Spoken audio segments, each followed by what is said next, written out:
Hi, this is Suzy.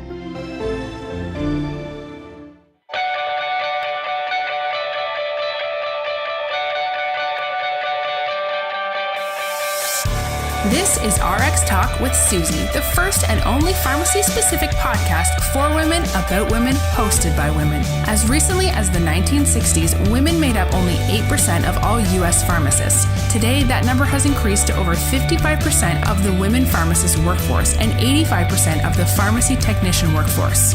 With 2/3 of USD PharmD graduates being female, these numbers are going up. Welcome to RX Talk with Suzy. Your host is a pharmacist professional and educator, wife, mother, and the founder of Pharmacist Moms Group. RX Talk with Suzy is part of the Pharmacy Podcast Network. Now, let's talk. Welcome to our first show. Today's guests are Dr. Eva Barrios-Colon and Dr. Levita Hedayat. Not only are they pharmacy rock stars, but they are also two of the first friends I made when I first moved to the East Coast. So I'm super excited to be interviewing them today. Dr. Barrios-Colon graduated from the Arnold and Maurice Schwartz College of Pharmacy at Long Island University with her Doctor of Pharmacy. She went on to earn her Master's of Public Health from SUNY Downstate Health Science Center and completed a postgraduate residency in pharmacy practice at the Brookdale University Hospital and Medical Center in Brooklyn. Dr. Barrios-Colon practiced at the Brooklyn Hospital Center, where she primarily saw patients in the outpatient setting and was the director of ambulatory care PGY2 residency program at the hospital.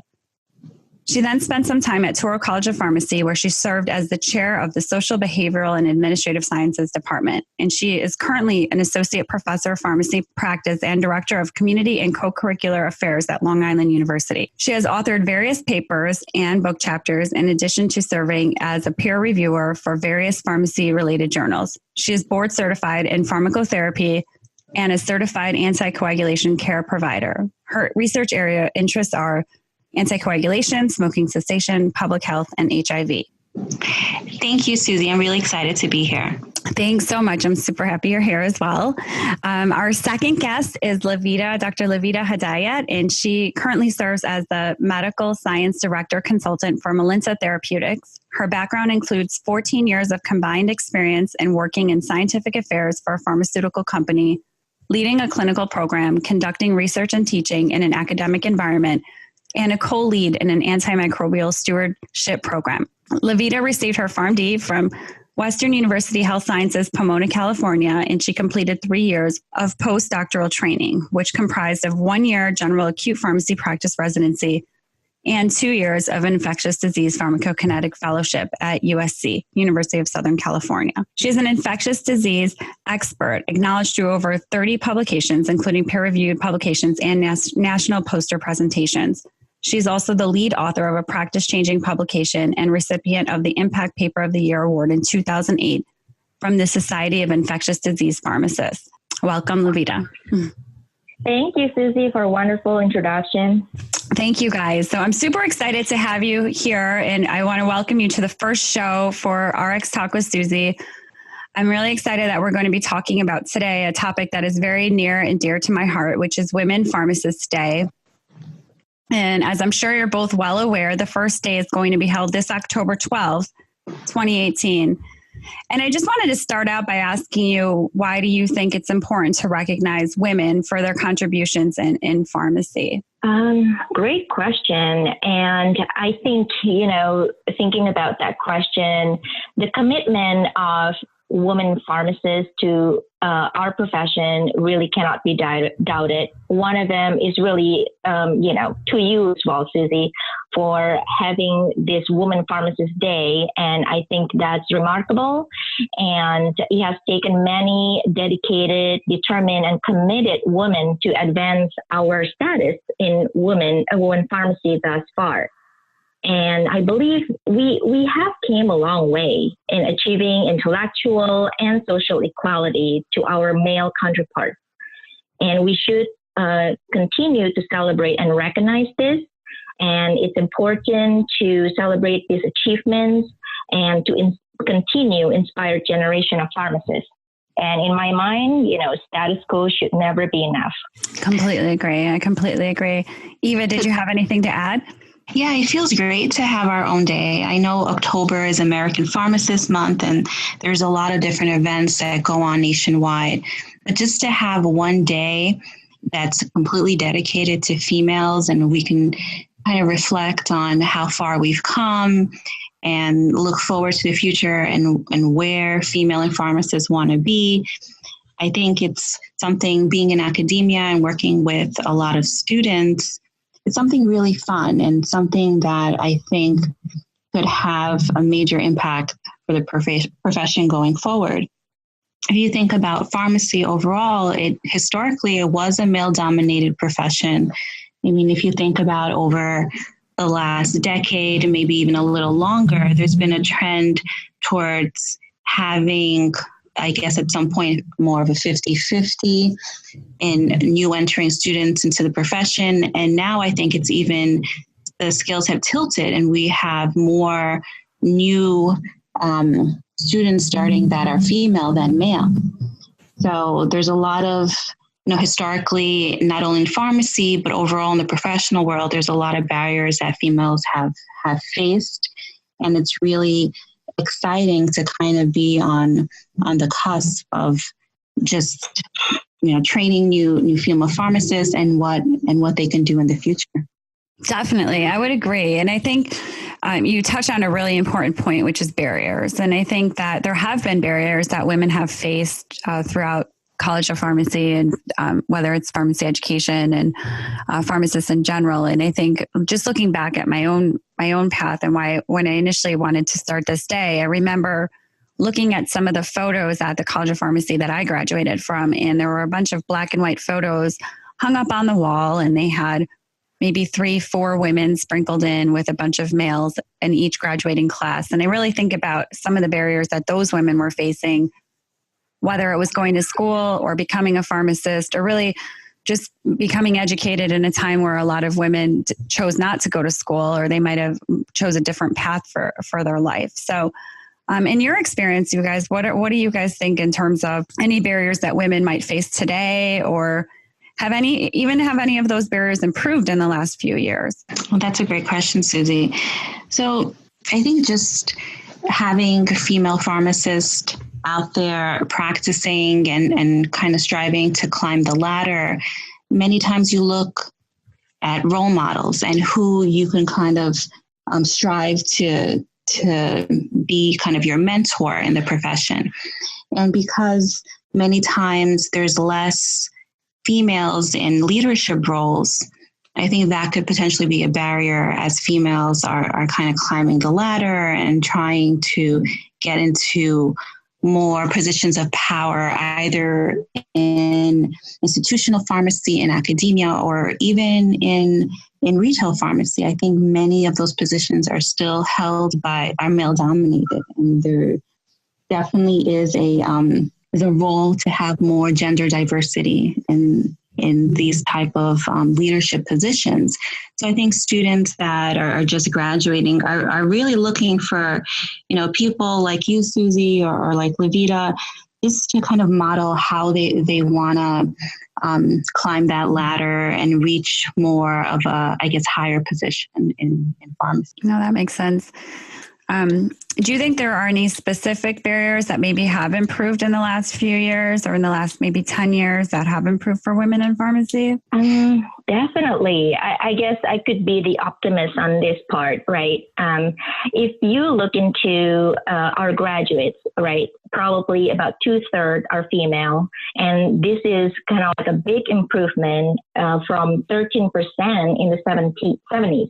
Yeah. And since Eva mentioned about women in pharmacy and leadership roles, I feel actually the visibility of women in leadership roles is changing, and for the better. It could be better. And I've noticed these things actually during my own career. This is when I met both of you, Eva and Suzy, as a friends and colleagues during our leadership team for the College of Pharmacy. And if you recall, at the college, about 6 out of 9 of the team members actually women, including the provost. And even my position right now in industry, about 4 out of 4 women are in leadership too. And this is as high as senior VP and CMO.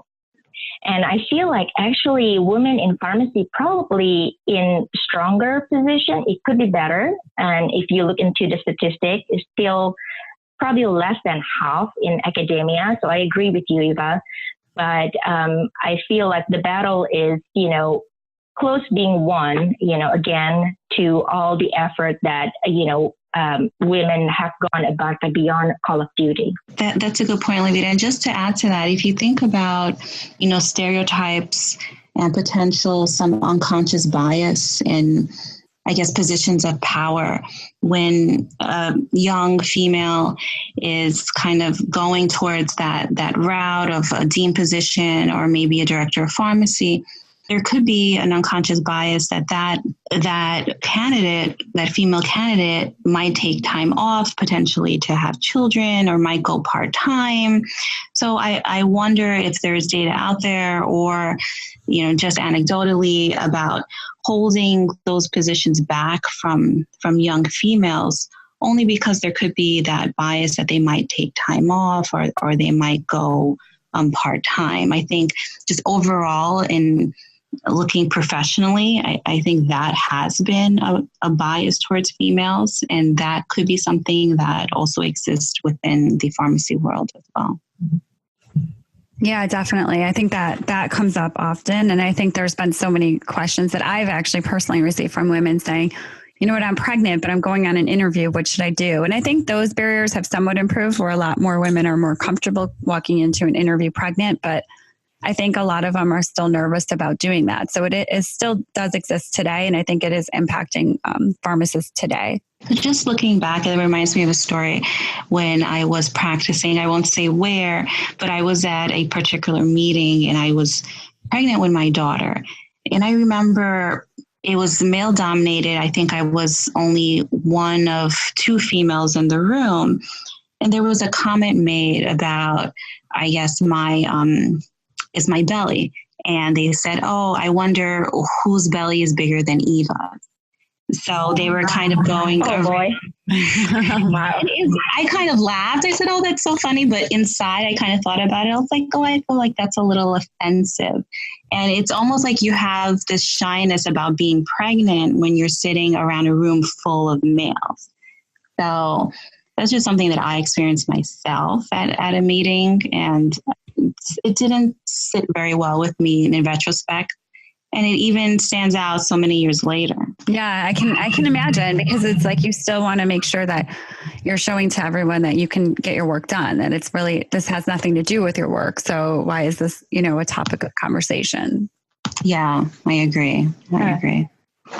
Do you guys have any advice for women pursuing a career in pharmacy or anyone who's interested in, becoming a pharmacist?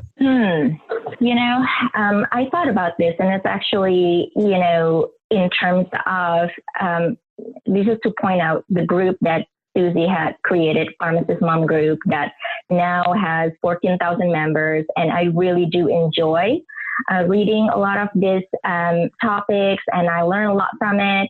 And there are a couple of times, in that Pharmacist Mom Group, one of the topics, if you would suggest pharmacy as a career, or if you can do it all over again, would you choose pharmacy? So I thought that was like, how would I feel about this?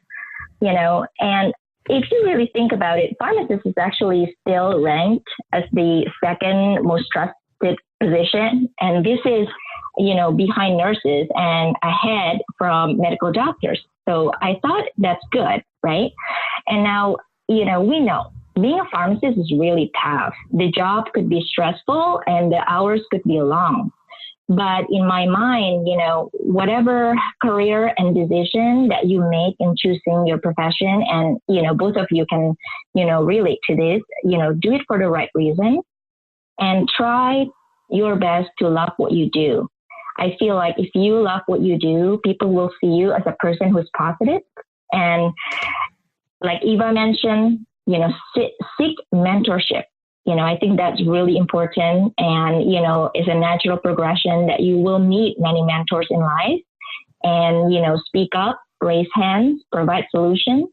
And, hopefully these are some of the things that, you can put it in mind. And certainly, we can even talk about, what the different type of career in pharmacy there are.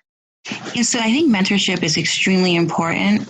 And many times you might need more than one mentor. So you might have one mentor in an early part of your career that might guide you through just transitioning from student to practitioner. And then you might seek another mentor potentially to collaborate on research on. And then later on, when you decide to start a family, you might seek another mentor that is really great at having a work-life balance. So I think I've had many mentors in my life, and depending on what phase I'm in. So I think that's extremely important. And just to acknowledge that you need a mentor, just to acknowledge that you need guidance. So as a pharmacist, you, like Levita said, you're one of the most trusted professionals. And the great thing about being a pharmacist is there's just such a diversity of career tracks. You don't necessarily have to, graduate and go into retail or go into institutional pharmacy. You can do something that's a little unorthodox or out of the box. You can work for the prison systems. You could work in public health pharmacy. You can work in Indian health reservation. There's so many options in pharmacy. So I'm a very appreciative, and I'm so thankful that I am a pharmacist. And I always recommend the profession to young high school students or to undergrad students that are just kind of weighing which area to go into in the future. And there's a lot of flexibility in this profession for females. And I think that's really important to consider when you're thinking about where you want to practice and if you want to become a pharmacist. Yeah, I think that those are great points. And I actually agree with the mentors, and you might have different mentors for different things. So I know even for myself personally that, I have multiple mentors and that they've helped guide me in the profession and throughout different parts of my career. And I've used them and I still use them. And then it's funny because some of the same mentors I had when I was a pharmacy student, I have kept in touch with, and I still use them when I have questions and issues that come up in my day-to-day practice. So I think mentors are critical, and at least for me, they've really helped me along the way. And the other thing that you guys touched on were the opportunities in pharmacy. And I think because there are so many opportunities where you don't have to necessarily go into a traditional form of pharmacy, that there's so many other non-traditional roles and other opportunities out there that they offer. There's a lot more for women in pharmacy or women who are interested in pursuing this profession. Okay, so I want to take a step back and go back to October 12th and Women Pharmacist Day. And I wanted to ask you guys, what are some things that you might be doing or things that you would recommend others to do to celebrate women in pharmacy? Well, I can take that one. So at Long Island University in Brooklyn, New York, we are celebrating by having a panel of female pharmacist alumni from LIU, and they're going to be just giving advice to students, female students that are starting their training. We're going to be talking about work-life balance and about how to kind of take everything on as a student. We have a lot of students that are already moms, so they're juggling a lot already. We're excited to do that. We're doing that with our Lambda Kappa Sigma, which is our professional female fraternity sorority at LIU. That sounds great. I'm so excited about all these events and to see them and all over. When you guys have them, I'd love to see some posts or some pictures and everything with that. Yeah, we'll be definitely be posting on social media. Levita, do you have anything to add for October 12th? Yeah. So as you mentioned, my role is a medical science director for a pharmaceutical company, and I meet people on a daily basis. And what I've done, I guess, on a personal level is to increase awareness.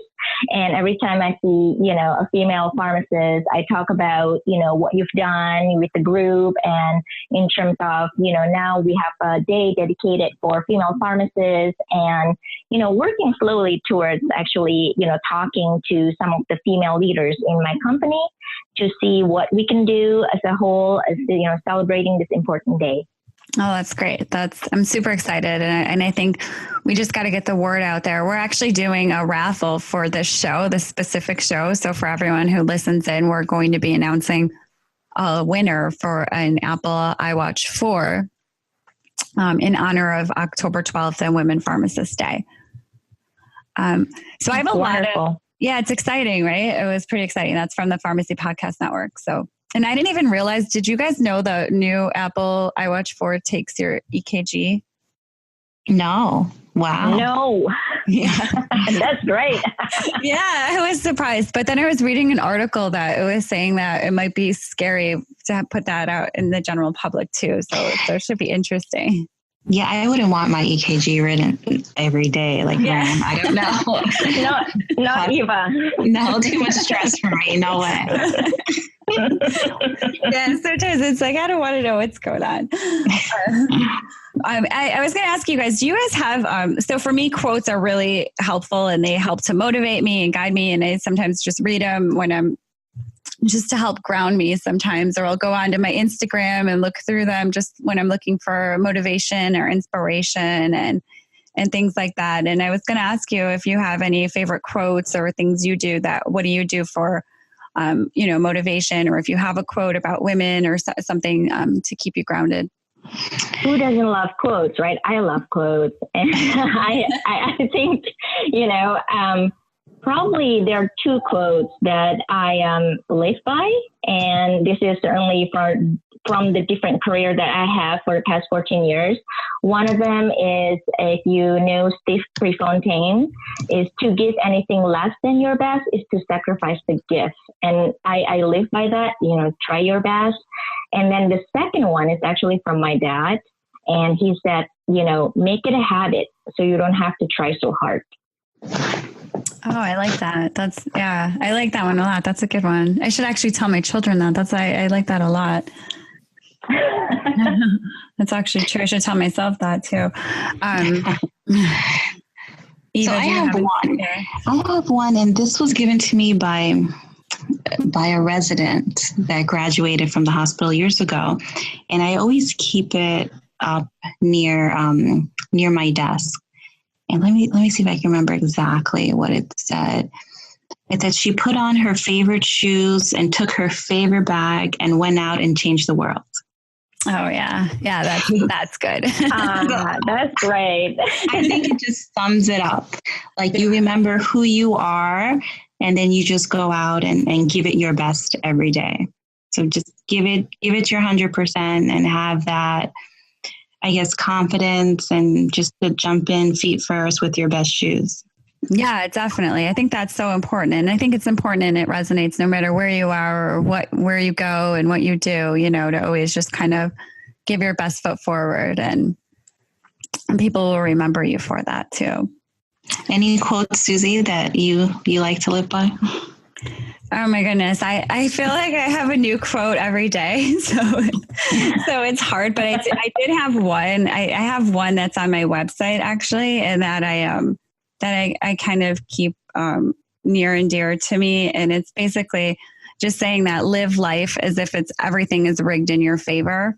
So really trying to find the positive out of every single part of your life, that different things that might happen, but trying to find out why it happened. And it's a quote by Rumi. So I love all of those quotes. And oh, wow, that's a good one. Yeah. That is a good one. Yeah. Especially, I think just finding a positive in anything, that's for all of us. Definitely.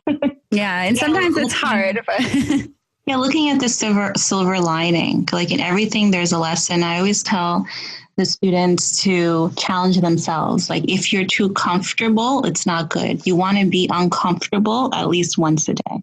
Because if you're uncomfortable, you're definitely learning or you're doing something out of the box. Yeah, that's really true. Actually, that's a great point. And even for myself, I've been trying to do that lately, where I'm trying to just challenge myself and to take myself into, places where I probably wouldn't feel as comfortable. And whether it's just different speaking events and speaking arrangements, and trying to do that where I might not have felt as comfortable years ago. So I think that's a great point. But I really want to thank you guys for being on the show. And I want to thank all of the listeners too for listening into our first show. I don't know if you have anything else you want to add on or before we close off this first episode. No, just to really thank you, Suzy, for what you've done for females in pharmacy. I always talk about, I've gone in front of a lecture hall and I've told all the students about the Pharmacist Mom website. And I've had students raise their hand and say, I'm already on it. Oh, that's great. That's really good. No, thank you so much, Eva. Yeah. Thank you, Suzy, for doing that. I think it's remarkable and it's a lot of effort, and certainly, getting out of your comfort zone for everybody too. And and I talk about Pharmacist Mom Group too. And a lot of my colleagues actually said, oh, that would be good. I need to be on it. So certainly it's very helpful. No, that's great. That's great. I'm glad to hear. Yeah, it's amazing how it's just grown from a few. You guys were the original group. We were the original Pharmacist Moms. So yeah, we were the OG. Yeah. Yes. Yeah, it's crazy that it went from like 50 and now we're way over that. So it's been a journey. It's been amazing. So I'm really blessed with that. And I think, I'd love to have you guys back for other episodes, and we can talk more and more about women, more about pharmacy, different things like that. So I'm looking forward to having you guys on another episode as well. Thank you so much for having us, Suzy. Yeah, thank you, Suzy. Thanks.